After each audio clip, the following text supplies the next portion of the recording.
ఆదికాండము, జెనసిస్ తీయండి. ఆదికాండంలో మనం ఒక మాటను మనం చూసుకుందాం. 4వ అధ్యాయంలో, ఇది అందరికీ తెలిసిన విషయమే. ఆదికాండం 4వ అధ్యాయంలో అందరికీ తెలిసిన ఒక విషయాన్ని మనము గమనించుదాం. 4వ అధ్యాయము 1 నుండి కొన్ని మాటలు మీరు చదవండి. 5-6 వచనాల వరకు చదవండి.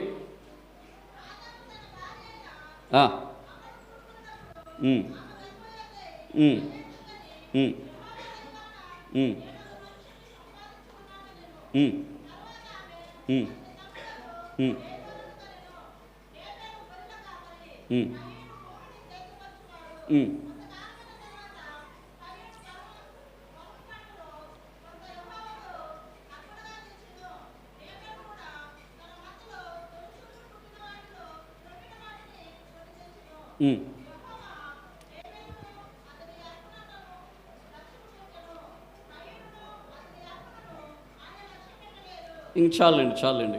చాలా విషయాలు అక్కడ ఉన్నాయి. 3 నుండి 5 వరకు మనం ఒకసారి గమనించుదాం. కొంతకాలమైన తర్వాత కయీను పొలము పంటలో కొంత యెహోవాకు అర్పణగా తెచ్చెను. హేబేలు ఏం చేశాడు అక్కడ చూడండి.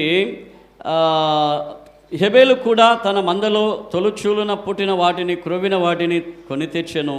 యెహోవా హేబేలును అతని అర్పణలను లక్ష్యపెట్టెను. కయీనును అతని అర్పణను లక్ష్య పెట్టలేదు. కాబట్టి కయీనుకు మిక్కిలి కోపము వచ్చి అతడు తన ముఖము చిన్నబుచ్చుకొనగా. చాలు. ఈ విషయాన్ని మనం చాలాసార్లు విన్నామా, వినలేదా? హేబేలు కయీను యొక్క సందేశాన్ని మనం చాలాసార్లు విన్నాం. అర్పణలను గురించి, కానుకలను గురించి మనం చాలాసార్లు విన్నాం. సరే, ఇక్కడ ఇప్పుడు మీరు ఈ చదివిన విషయంలో మీకు అర్థమైనది ఒకసారి మీరు చెప్పండి. హేబేల్ కానుకను దేవుడు అంగీకరించాడు.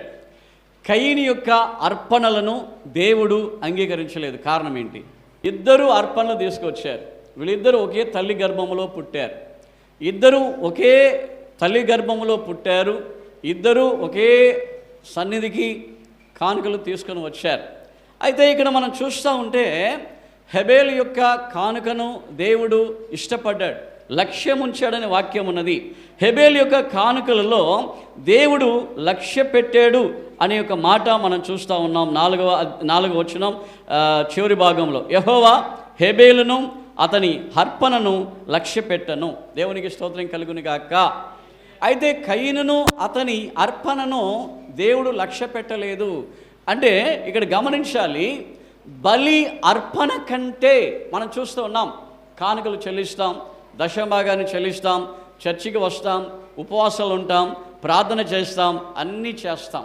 కానీ ఇక్కడ ఒక సీక్రెట్ ఉంది. అదేంటంటే బలి చెల్లించడం కంటే, లేకపోతే బలి ఇచ్చే అర్పణ కంటే బలి ఇచ్చే వ్యక్తి ముఖ్యం. హల్లెలూయా.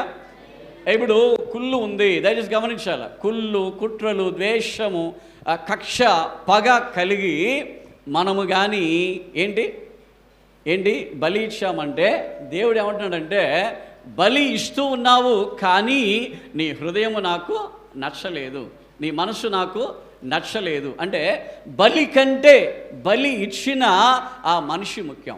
దేవునికి స్తోత్రం కలుగును గాక. అక్కడ వాక్యం ఏమనుందంటే 5వ వచనంలో, కయీనును అతని అర్పణను ఆయన లక్ష్య పెట్టలేదు. కయీనుని అతని అర్పణను, అంటే అర్పణనే లక్ష్య పెట్టలేదా అంటే అసలు కయీనునే లక్ష్య పెట్టాల. అసలు కయీనునే దేవుడు అంగీకరించలేదు. కయీనును అంగీకరించి ఉంటే తప్పకుండా దేవుడు ఏం చేసేవాడు? అర్పణను కూడా అంగీకరించేవాడు. ఇక్కడ మనమందరం కూడా తెలుసుకోవాలి, నిజమైన ఆరాధన చేయగలిగిన బిడలారా, నిజముగా దేవుణ్ణి నిత్యము ఆరాధించాలనుకుంటున్న బిడలారా, నిత్యము దేవుడు నాలో ఉన్నాడు, నాలో ఉన్న దేవుణ్ణి నేను గణపరచాలి, నాలో ఉన్న దేవుని నేను హెచ్చించాలి, నాలో ఉన్న దేవుని మహింపరచాలి అనుకుంటున్న దేవుని బిడ్డ, ఒకసారి మీరు గమనించండి, దేవునికి మహిమగా గమనించండి. మీ అర్పణల కంటే మీ హృదయము ముఖ్యము. హృదయము మంచిగా ఉంటే మంచి అర్పణలు దేవుని సన్నిధికి వస్తాయి.